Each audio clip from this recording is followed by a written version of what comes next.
This is The Guardian.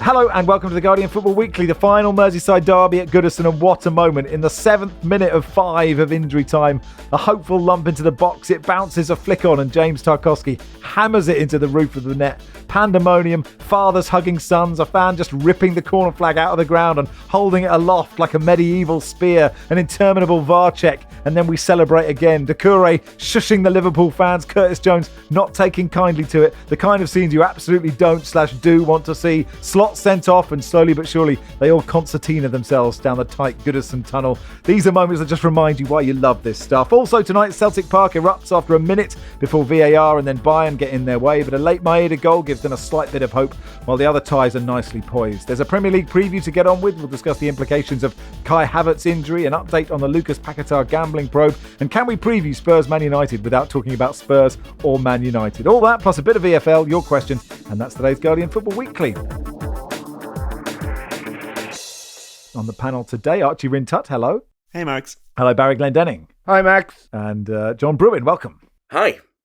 Let's start then at Goodison, Everton 2, Liverpool 2. Let's start in the 98th minute, whatever it was. John, over to you to begin with. What a moment. It was wonderful, wasn't it? The thing is, it isn't just quite farewell to Goodison, because we've got quite a few games to go, but it's the last under the lights, we were told, and the last Merseyside derby. And I think it also meant that Liverpool didn't come away from Goodison with a winning record, the honour of Goodison was protected at the very last by a wonderful goal, a controversial goal. But could we have it any other way in this particular fixture? I mean, that goal, that whole stramash that followed it, it's a row on Brookside Close. It's the dinner table in bread. The Boswells going at it. See us at tarts. She is calm down, and like let's set aside the Liverpoolian cliches and all that. I've already done that. But what we will do, and just say, it was wonderful. What a moment. Big smile on David Moyes' face. And the funny thing, this is modern football. You watch that moment and you think, this is absolutely brilliant. Wow, that was, and Goodison's going crazy. You've got all the fight. You've got, Arne Slot. Remember Arne Slot? Calm man on the sidelines. This is a guy, he's so cool. Completely losing his shit. And then, of course, but after, of course, this is modern football. Oh, Michael Oliver. Oh, the referee. Oh, this. Oh, that. Social media overnight is just videos of clipped up Everton fouls and it just, and that, I suppose that adds to the gaiety of nations, really, doesn't it? Because it was a great moment. It reminded me of a game I was at many years ago, which is the Jagielka goal. Oh yeah, which was at Anfield actually. And those are two great Everton goals in that fixture, both scored by Mancunians of Polish origin. There you go. Wow, brilliant. Goodbye, Goodison. We'll miss you. I think I loved about that goal. I mean, I loved so many things about it, Barry, but like the sort of 40 seconds before it, there's no rhyme or reason for that ball to end up in a position where James Tarkowski can volley it in. It's just like a lump from Pickford. People miss the ball. Ashley Young gets it launched. This ridiculous looping cross from Mykolenko. For it to even end up in that position is ludicrous. Yeah, Jonathan Liu wrote a really good colour piece from Goodison in which he sort of pointed out the fact that you can have your Optus supercomputers and your XG and your spreadsheets and your this, that and the other, but you cannot legislate for this kind of chaos. And I mean this in the nicest possible way. I think Everton in this game set out to drag Liverpool down to their level. They did exactly that. Liverpool didn't play particularly well. And this equalising goal was the entire game in a microcosm. I think it was Eric Boonham, not Mykolenko, who hoisted that speculative cross into the box. No, it's Mykolenko because Iraboam does the football. Oh, sorry. I've watched it about 1,000 times. I do apologise. So Mykolenko hoists in the cross. It bounces. Bunham heads it along. There's, I think, a very blatant Beto shove in Ibrahim Konate's back that prevents him from trying to clear it. Then it just sits up nicely for James Tarkowski, who leathers it into the roof of the net. Like, absolutely leathers it. And I guess I'd say if that James Tarkowski had to do that 50 times, I'm saying 25 times it ends up in the Gladys Street end or leaving the stadium. What scenes. I checked this morning, the TNT match highlights package for this game was 2 minutes, 57 seconds long.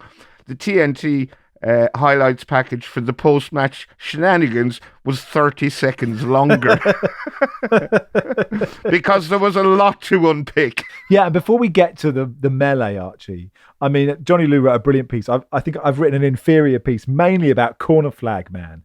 And the fact that, just as I mentioned in the intro, just there is, for a small moment, what football has done to this guy, to forget everything else in his life, to just see the corner flag and just start waving it above his head. It's just so beautiful. Some grounds have their own gravitational pull and energy. And on last night, XG didn't stand for expected goals. The expected Goodison was high with the lights, with particularly the microphones.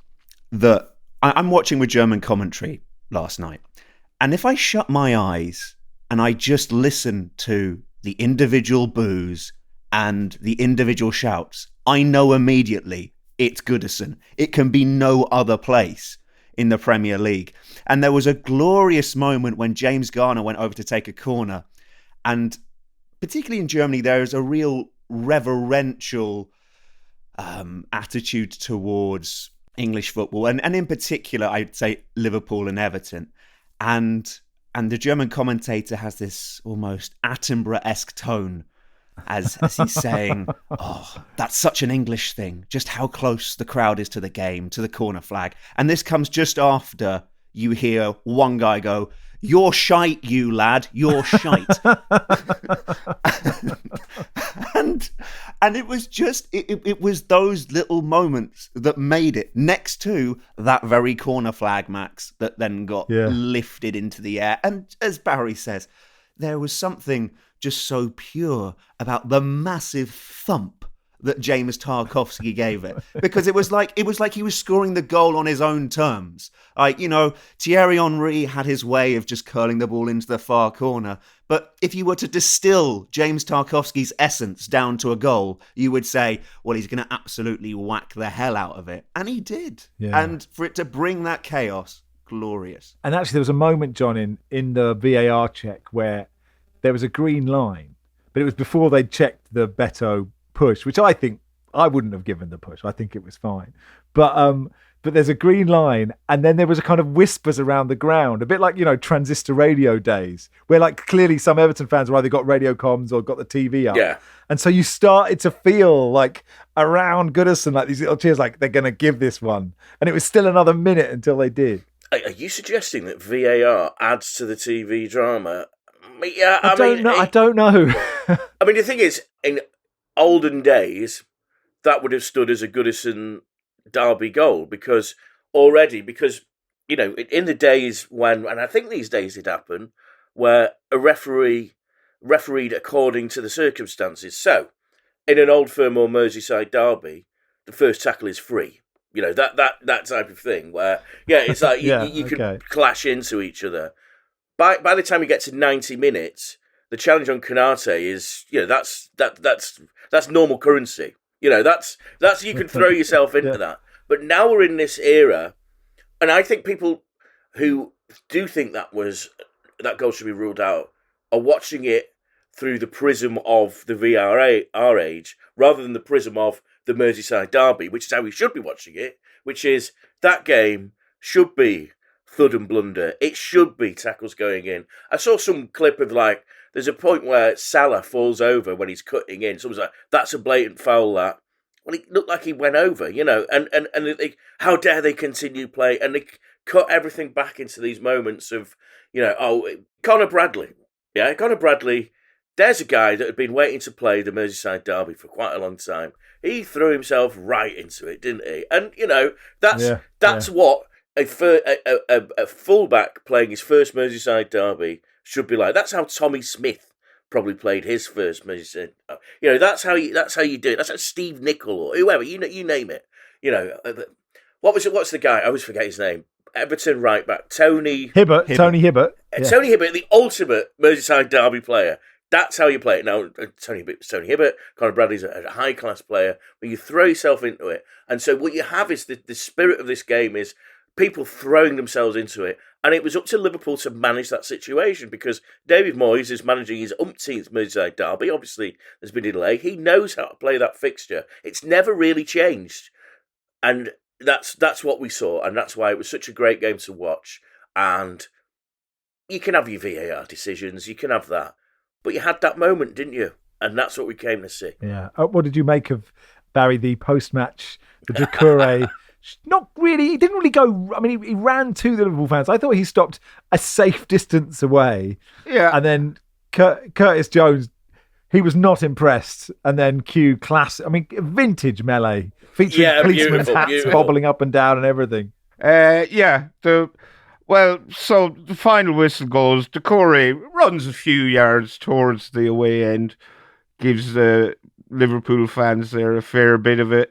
Curtis Jones then takes grave exception, starts getting into it with Doucouré. A few other players get involved. Police, stewards, plastic bottle comes flying out from the crowd. And I think it hit Pickford. Then Jones, Doucouré both get red cards. Neither of them, I don't know if they probably noticed but didn't really care.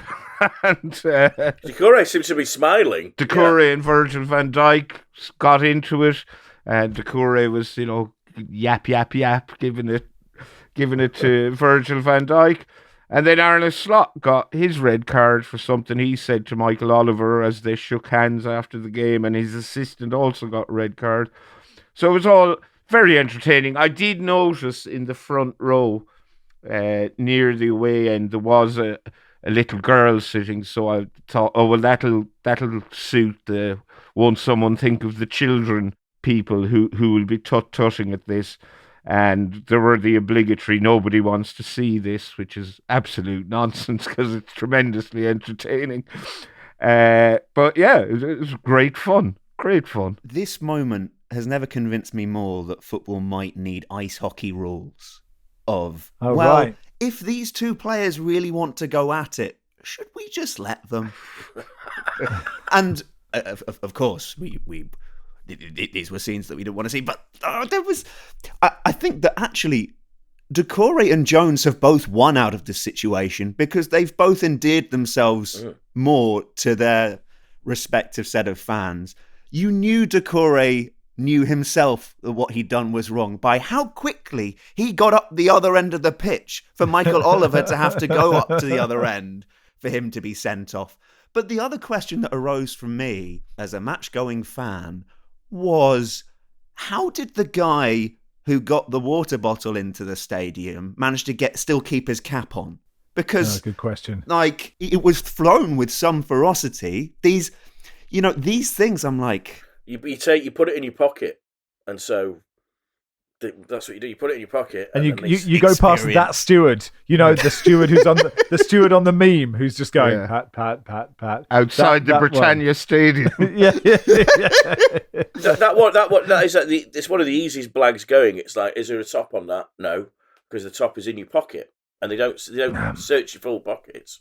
So actually, there was a moment. Yeah, there was a moment where the first camera went to Tarkowski right after full time. And I think Ashley Young jumps on his back and another Everton player. And then suddenly the two of them just bugger off because they've seen there's and the camera's still, you're like, what have they run to do? So after all of that, Barry, what do we Liverpool obviously lost against Plymouth, very changed team. They've drawn this game. They're still 7 points clear. Is this the start of the blip? What do we think? Because I think John got it right.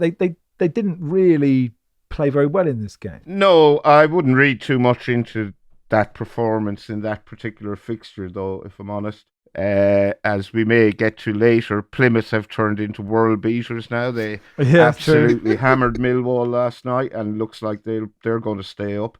But they've certainly given themselves every chance. Liverpool are at home against Wolves on Sunday. We'll see then if this is the makings of a blip. But I wouldn't read too much into last night's performance, and they're still 7 points clear. And Arsenal have lost their only passes for a striker. So Yeah. We'll get to Kai Havertz. I mean, and conversely, John, I mean, David Moyes has got 10 points from 5 games. And a lot of people, and I think me included, would like, Moyes for Dyche is not really, it's cut and paste. But actually, what he's managed to do is mightily impressive.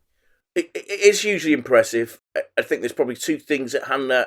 I think it's listen, we always talk about Sean Dyche, but I think the idea that David Moyes is the same as Sean Dyche isn't particularly correct, because Sean Dyche is a slightly different school in the fact it's ultra defensive. David Moyes has always been aware of defending, and you have this thing of like everyone back for a corner and all that type of thing. But he's always liked his strikers, and he's always had creative players in the team. And the other part of it is that he gets the essence of Everton. I think if in a club which has been lurching towards disaster, and may still be, there's a lot to sort out there for the new owners. They've got a new stadium, and sometimes these new stadiums moves don't go quite so well, as David Moyes would know from being a West Ham manager. But he's a steady pair of hands. He's an experienced pair of hands in the Premier League.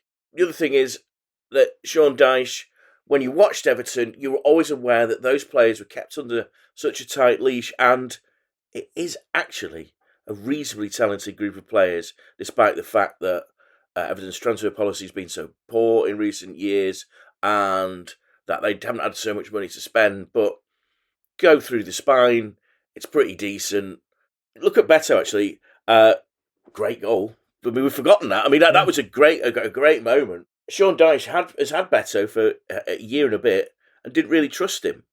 Whereas David Moyes is always quite like that big guy up front to play off. And he's trusted him and said, if you go out, and the goal that they scored was obviously a move that they'd rehearsed, which is, you pull them out, you go through that gap and score. And yeah, David Moyes, quite a good manager. We've known this for many years, and this guy is up to 1,000 games. You don't last that long without being a good manager, and Everton needed someone safe, someone experienced, and there was no better man on the market. Now, how that lasts when we go into the new stadium, we'll have to see. But let's just enjoy the romance while we can. We've seen this before. We say Kenny Dalglish going back to Liverpool. It could work for a while. It doesn't necessarily work forever, but good decision. Yeah. Interesting on that Beto goal. It almost feels like that's been 20 years in the making, because of defenders of going, they're obviously just going to lump it in the box. Everton have lumped every free kick in the box for the last 20 years, and so you're just not expecting Branthwaite to play this slide rule pass to Beto. I mean, it's done now. Can't do it again. I thought it was a Merseyside derby homage to Gary McAllister's quick thinking. Do you remember with that free kick? Yeah. Where he moved the ball from a spot where he wasn't supposed to take it. Yeah. When the referee wasn't watching, which is what he did. But it's a brilliant goal. I'm no way doing down Gary McAllister. What a fantastic player. What I loved about Gary McAllister was at 35 he gets one season and he just totally grabbed it and was absolutely brilliant. What an amazing player. Anyway, sorry. Yeah. Injury to Njai is an issue for Everton, but they're in a much, much better place now, aren't they? And we'll look ahead to the Premier League games in a second. Level on points with Tottenham. They are. That's not an achievement, Archie. Let's be real. Laurie says, it's a lovely email, says, Dear Guardian Football Weekly, my dad, Nick Telfer, was a loyal listener of the Guardian Football Weekly podcast. He listened to every episode. He also took great pride in his poems once being featured in The Guardian. Sadly, he passed away 4 weeks ago, just before Everton's recent turn in form. He always moaned, jokingly of course, that the podcast had an agenda against the Toffees. In his memory, I kindly asked that he be mentioned by The Guardian via you guys one last time and highlight how great Everton have been and not just the shortcomings of their opponents. Best, Laurie Telfer. Yeah, I recognise that name, Nick Telfer. So he might have been a correspondent. Yeah. Either to Here, to Minute by Minutes or whatever, but I definitely know that name. Yeah, and our anti-Everton agenda paused in his honour for the last 20 minutes, of course. We'll resume on Monday. Thank you, Laurie, and we send our love to you and your family, of course. And we'll be back in a second.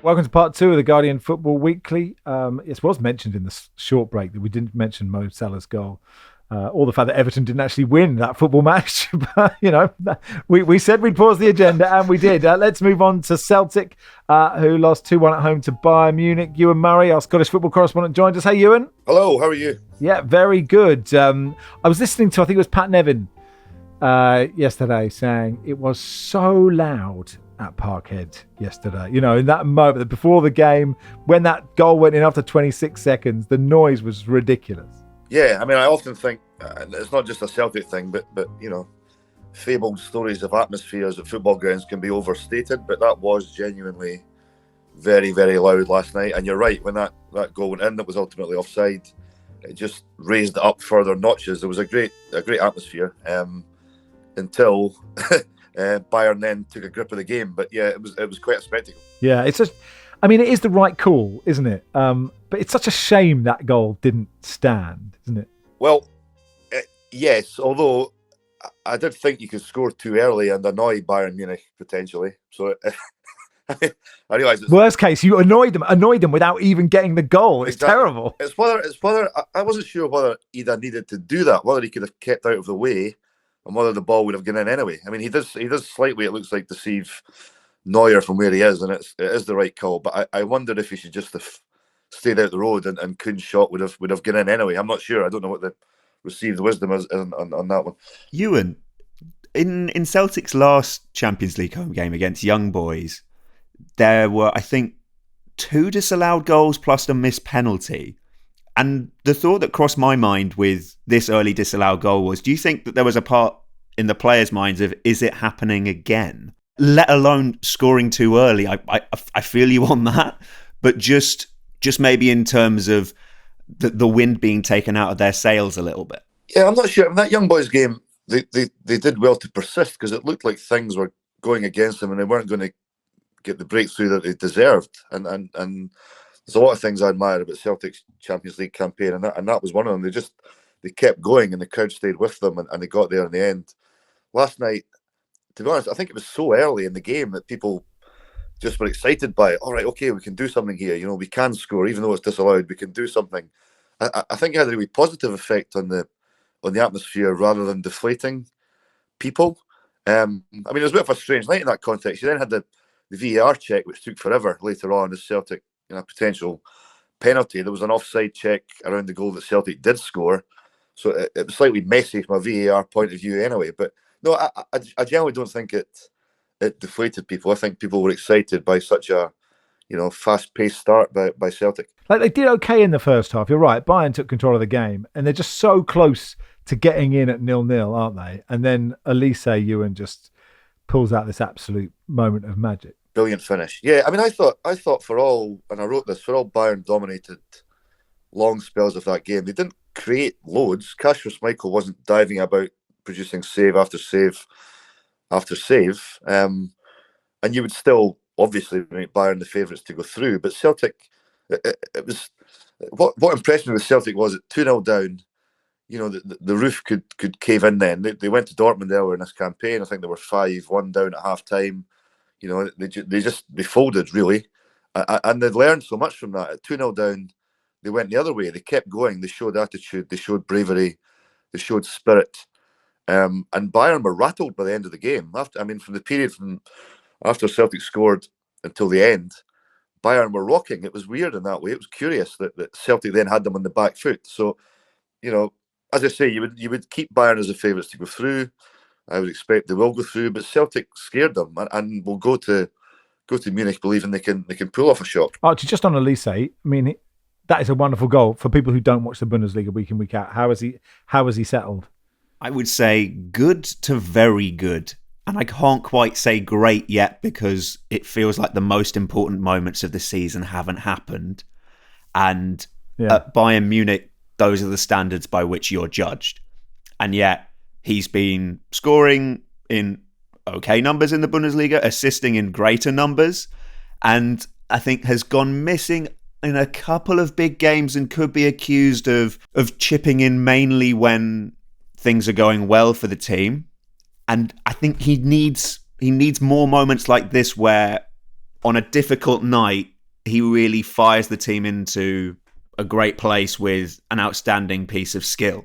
So I think all things considered, doing well, but you have to remember the big predecessors before him. Sure, there's been Serge Gnabry, Kingsley Coman, Leroy Sané, but the people that you're compared with when you play on the wing at Bayern most recently in your memory are Ian Robben and Franck Ribéry.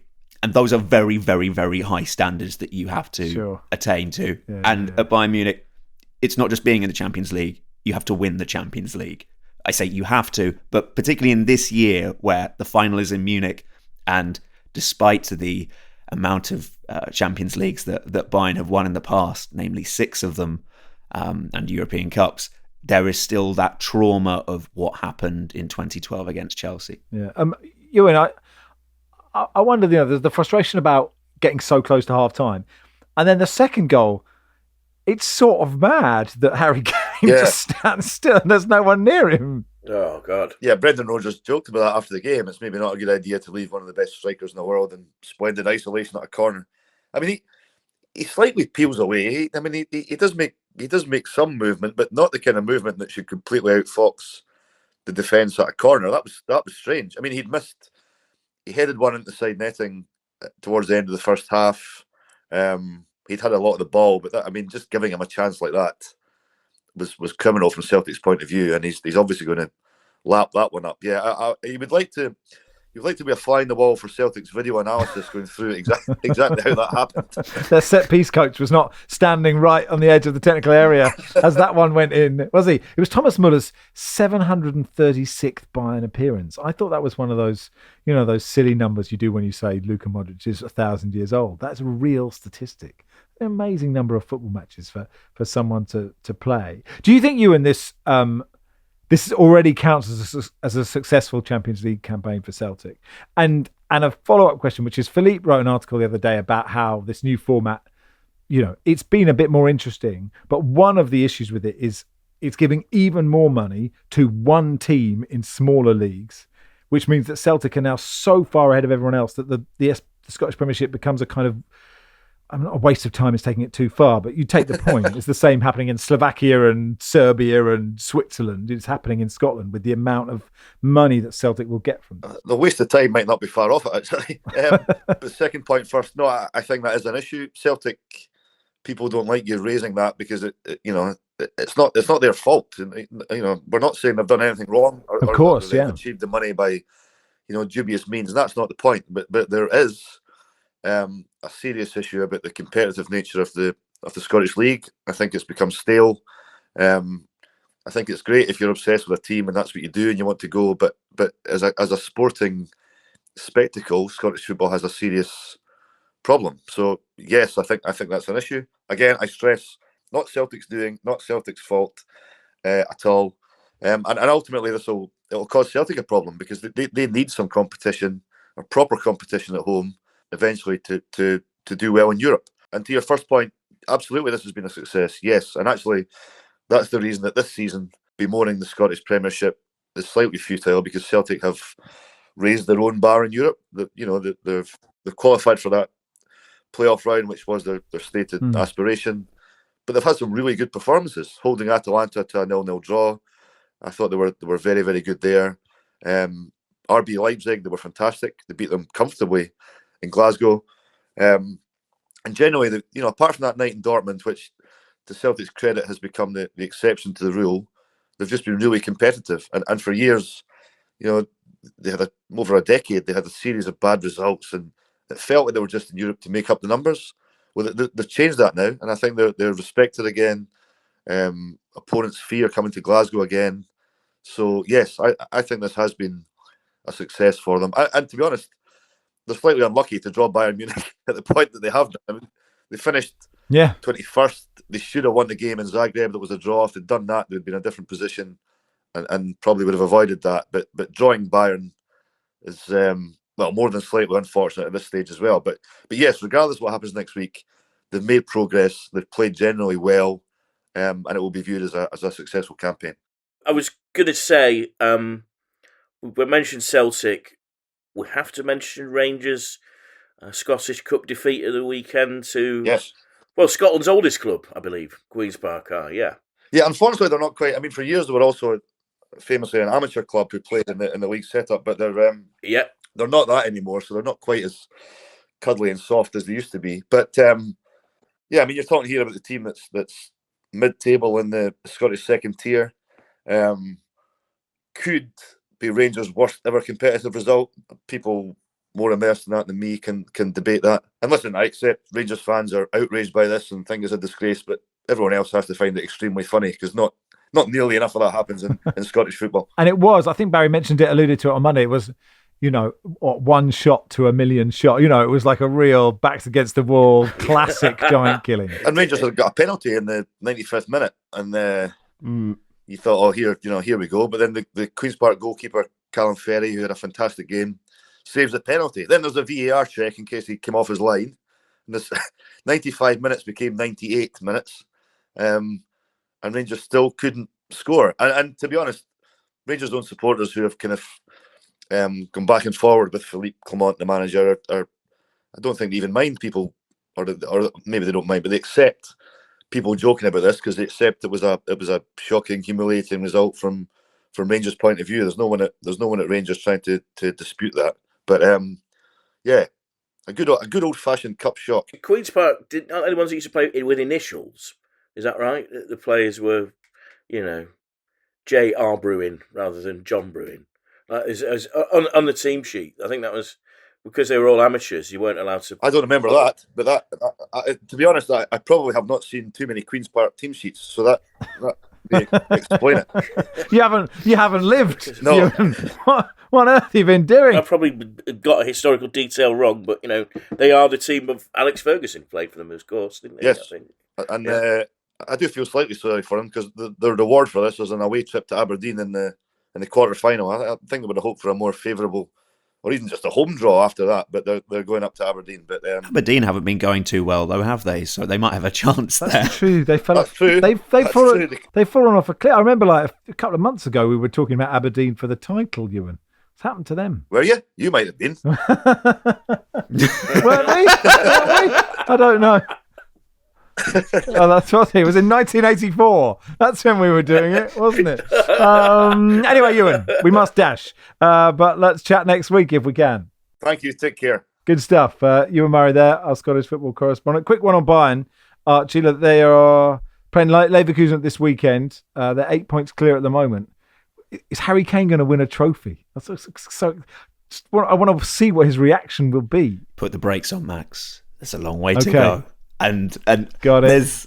I think that Bayern will win the Bundesliga, even if they have something of a hoodoo against Xabi Alonso's Leverkusen. Xabi Alonso is yet to lose a game against Bayern, and in the two games that they've already had this season, Kane wasn't available in the cup game, which Bayern lost due to injury, and Manuel Neuer was sent off early on in that, and yet Bayern have indeed still claimed, Joshua Kimmich namely, that they were the more dominant team in that. It's just they need to find a way. And that's the thing with Bayern right now is last night the goal they conceded was actually not the way they've been conceding the majority of their goals, which have been on the counter. So they were talking about a step forward, and Eric Dyer had a good game, I thought, at centre-back next to David Upamecano. So there is maybe a point there of, are they controlling the counter-attacks better? I'm intrigued by how Leverkusen will approach the fixture because they have to win to make any ground up on Bayern. For a long time in Germany, Dortmund-Bayern has been talked of the biggest game, but right now, in terms of quality of fixture, there's nothing which is knocking on Bayern against Leverkusen. And the fact that it's Florian Wirtz against Jamal Musiala, two of the most gifted young players in German football, let alone world football, to be honest, should also provide quite a spectacle, and also because they're good mates as well. Eric Dyer, Jeffrey Schlupp on the other side. I'd like being back in 2016. As Baz said in the WhatsApp group, which really made me laugh. I noticed that I've just seen that Jeffrey Schlupp is playing for Celtic. I think I mentioned this on the pod last week, but I can't remember, and now I'm surprised myself. It's all right, Barry. There are loads of footballers. It's hard to keep up, isn't it? Even if you're the one informing us of what's happening. In the other games, Feyenoord beat AC Milan 1-0. Apart from Barry going, oh, there's Kyle Walker and oh, there's João Felix. What did you make of this one? Feyenoord sacked their manager 2 days before this game. So Brian Prisk got his marching orders, and they had an interim manager in, their under-21 manager, Pascal Boschart. And Santiago Jimenez was playing up front for AC Milan, having played for Feyenoord throughout the group stage. So they sold him during the window. So that was kind of interesting. He was up against his old team less than a fortnight after leaving them. The goal, Igor Paschal with a low shot from distance, caught out Mike Mannion, who let it creep in the corner. It was a very poor goal to let in. Paschal was the undisputed star of the show. He was really, really impressive throughout. Yeah, I think it was a fair enough result and a tie that I wouldn't be particularly surprised if Feyenoord got through, because they've been pretty impressive on the back of what I'd seen. The forward line, which includes Pulisic, Leao and João Felix, that's frustrating. Jimenez, who I think is a good player, is going to have to do some finishing there, because they are. Oh, I think Leao's on a different level. On the no, Yeah. No, Leao's one of those players that you see that he's always touted, and it never quite. No Premier League club has ever really gone in for him, and I think there's a reason for that. It reminds me when Fulham had Taarabt, Bent, Berbatov and Ruiz as a front four. That's great. Beautiful, Ruiz and beautiful. Taarabt, that's wonderful in the same team, is it? I think I should point out that I think Pulisic is having a good season, just for the benefit of our American listener who gets really, really, really upset That's a good point. at us not giving Christian Pulisic the credit, I'll be honest, he didn't deserve when we used to give him any credit. Fair point, Barry. I stand corrected that. He has been very good and actually come up huge, as they might say, for Milan this season. Club Brugge 2, Atalanta 1. The penalty, Archie. Dodgy penalty. You say it, John. I mean, how that's given, John, I don't know. And this is the 94th minute, and it's a flailing arm. That would not be given at Goodison, let's put it that way. A flailing arm. I don't think Brugge could believe their luck. The only thing I would say is that Brugge have actually been a credit to the competition. They've been really, really good. I know Archie was over there a couple of weeks ago. I was watching him freeze to death as I sat. He's just with the thawed heating now. on. Yeah, exactly. But I think they've been excellent this, and surprised quite a few by how good they've been. And that's been one of the good things about the Champions League this season, hasn't it? That a couple of those teams have, include Celtic in that, they've had their moment in the, well, not the sun, in the freezing cold, as it were. But that's a good result for them. You'd expect Atalanta to do it back in Bergamo, but yeah, but yes, back to that penalty. Never a penalty.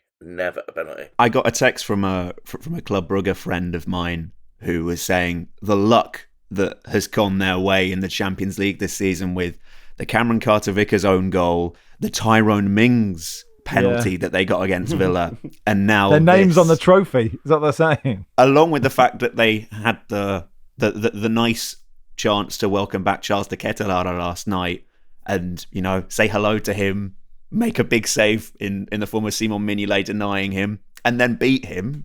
Perfect night for Club Brugge. Yeah, and well done to Pavlidis, who scored a wonderful goal for Benfica. That's a great little Good dig. player. Good player. To give them a 1-0 win at Monaco. We'll, of course, do all those games again next week, part 3. We will briefly look at the Premier League weekend.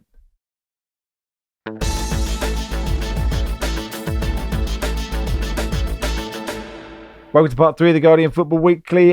So Arsenal got a Leicester. Kai Havertz out for the season, apparently with a hamstring injury. It's quite interesting, Barry, isn't it? I don't know if it's the same people spending the whole of the season complaining about the existence of Kai Havertz, now complaining about the fact that he's no longer able to play. He can't win either way. It's a real shame for him, because actually I think he has had a bit of a sticky patch recently, but started the season really well. Has actually scored 15 goals in all competitions. He's been having not a terrible season. No, he hasn't been terrible, but he's been very frustrating, and he's missed a lot of chances he should be putting away. And I think if you're of an Arsenal persuasion, it's certainly better to have him available than not have him available. So they took a gamble during the window by not signing a striker. I would argue it was a gamble worth taking if you can't get the striker you want in. Appears they couldn't. There's probably a few strikers knocking around that they could pick up on a free agents, but are any of them of the requisite quality? I don't know. So it looks like now they'll have a front three of Sterling, Trossard and Nwaneri, which isn't terrible. Trossard's had quite an up and down season. Sterling hasn't got firing at all. Nwaneri's been a revelation. If one of them gets injured, then then they're in a serious pickle, I guess. But just judging by the mood on social media and in various other sort of Arsenal-centric outlets, I think Arsenal fans seem resigned to their fate now that this is a hammer blow we won't recover from. I still think they'll have enough about them to beat Leicester, having said all that. Just one thing that occurred to me. I was looking up the amount of games that Arsenal have had to play, and we always hear from managers saying there's too much football. I didn't realise that between the first and second leg of their Carabao Cup semi-finals, they had 7 games in between the 2 semi-finals, which, when I looked at Kai Havertz's injury, I thought, well, I guess it kind of makes sense, to be honest. And you sort of wonder, maybe if you're in lots of competitions, you can't have more players in one squad than another. I'm thinking out loud, but maybe there needs to be a thought about, do you go from 25 to 28 or whatever it is, that you're allowed to play to help these guys. Or as Barry's mentioned many times, give them a holiday. Well, they were on a bloody holiday when Havertz pulled his hamstring.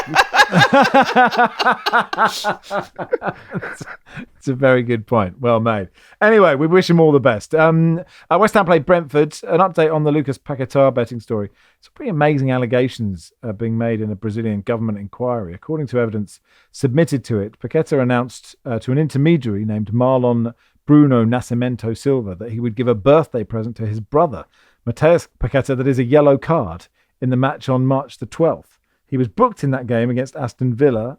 He won't face any further action in Brazil, despite being suspected of game manipulation by investigators. The inquiry are recommending criminal charges for his uncle, Bruno Tolentino, and 2 others for their roles in a betting ring. Paquetá's denied any involvement since the allegations were first revealed last year. His hearing with the FA is due next month. My takeout from that was that I share a birthday with Lucas Paquetá's brother, and I wish he'd given me a heads up as well. Allegedly.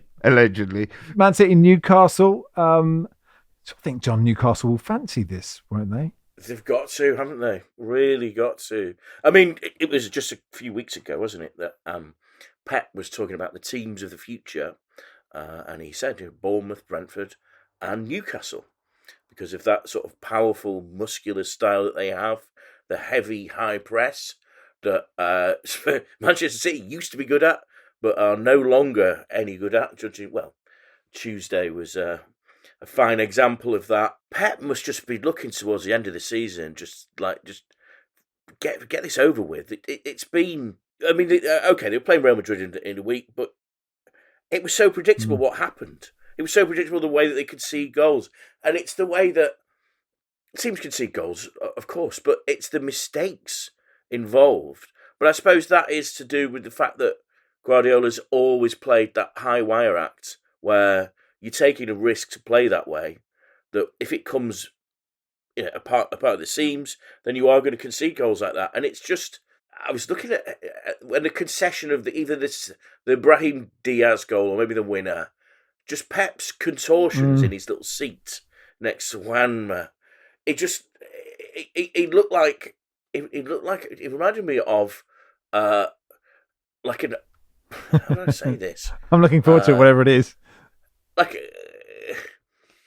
the way that he sort of turned to Juanma was like two women on Coronation Street, the old ladies, two the sort of chorus line figures. What, in the 60s when it's black and white? Yeah, in the snug, Martha Longhurst, Minnie Caldwell, that type of thing. Too. It's like, oh, have you seen what he's done there? It was this sort of like really sort of camp way that he did it, and it just had me howling in laughter. Just like, have you seen what he's done there? And it's, listen, there's got to be like, if the City franchise suddenly runs out of money, we need to hear like those two's conversations.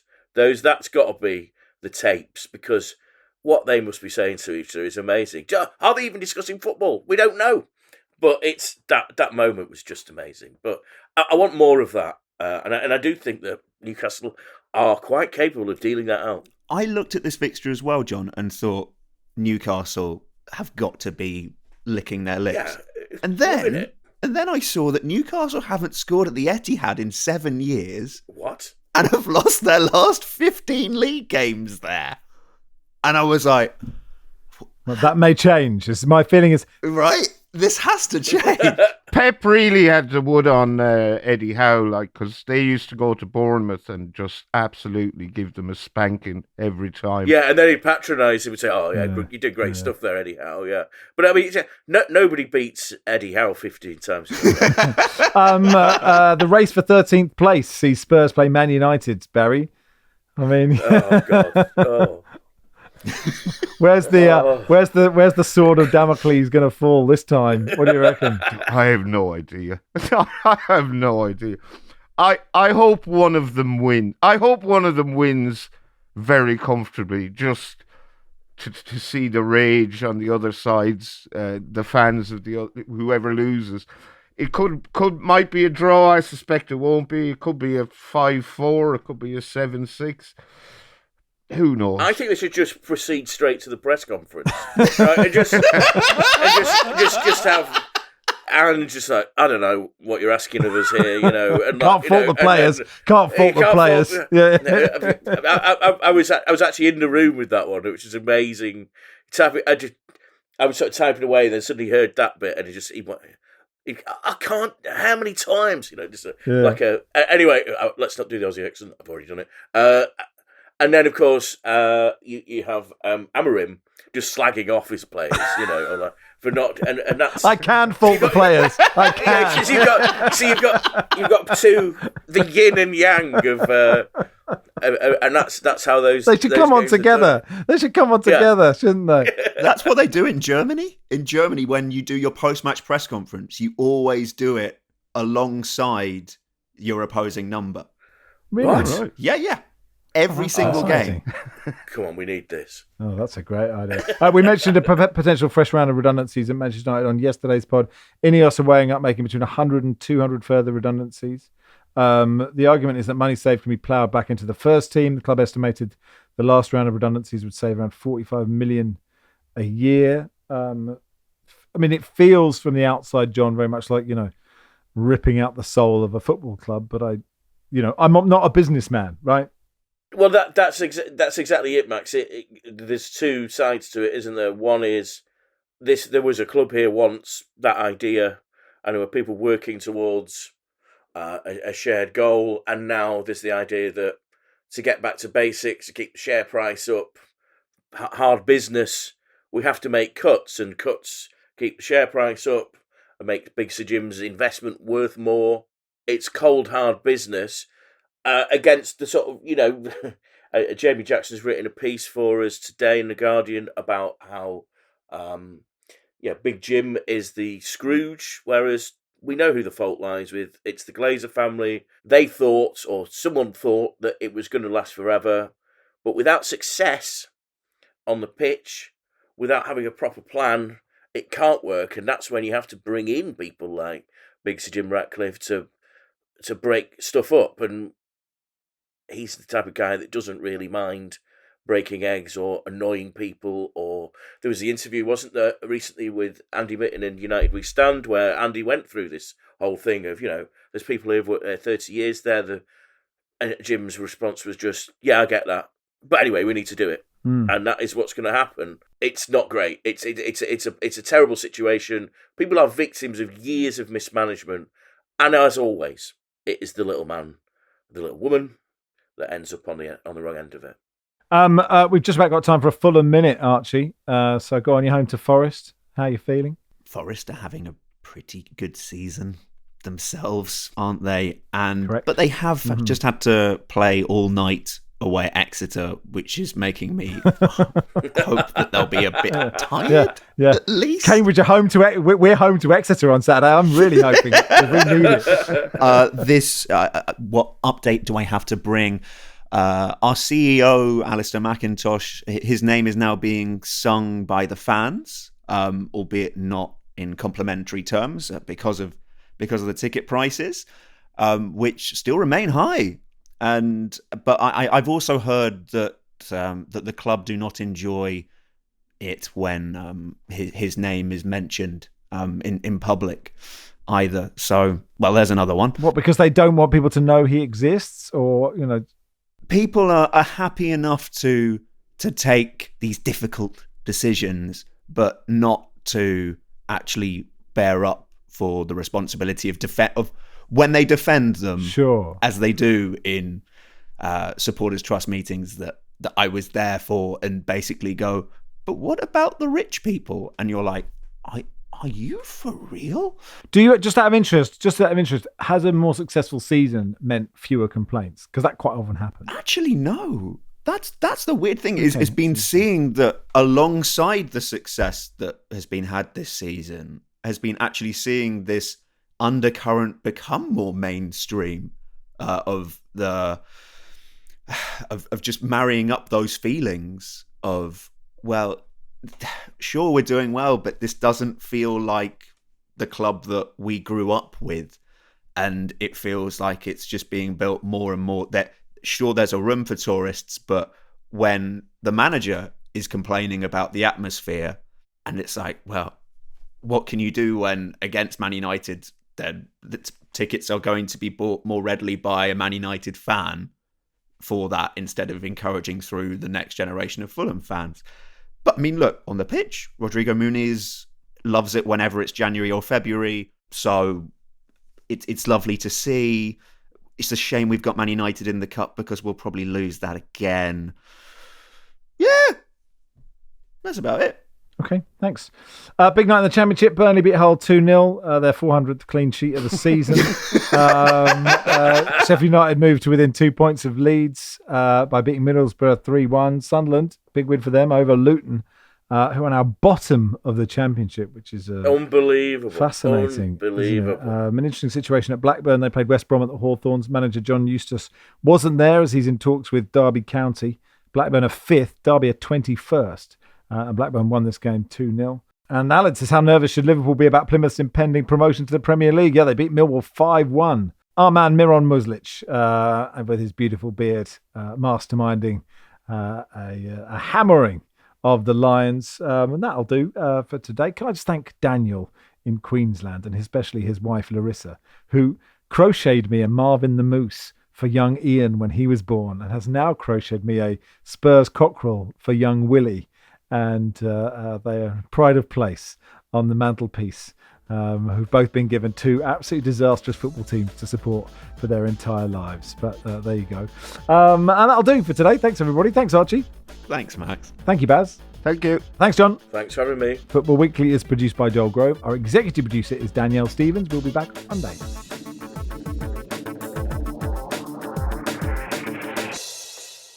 This is The Guardian.